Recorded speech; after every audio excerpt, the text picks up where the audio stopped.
వివేకానంద రెడ్డి గారు గుండెపోటుతో చనిపోయారు అన్న వార్త ఆ థియరీని సృష్టించింది సునీత రెడ్డి గారు అన్నారు. అంతేకాదు సునీత రెడ్డి గారు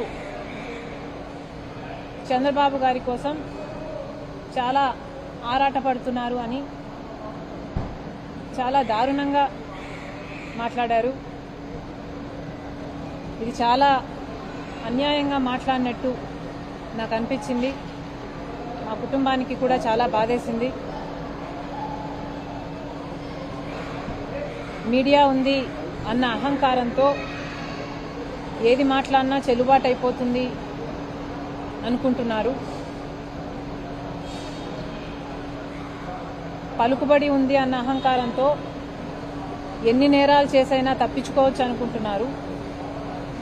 డబ్బు ఉంది అన్న అహంకారంతో సోషల్ మీడియాలో వాళ్ళ సైతాన్ సైన్యం చేత ఎవరినైనా వ్యక్తిగత హననం చేయటానికి సిద్ధపడ్డారు.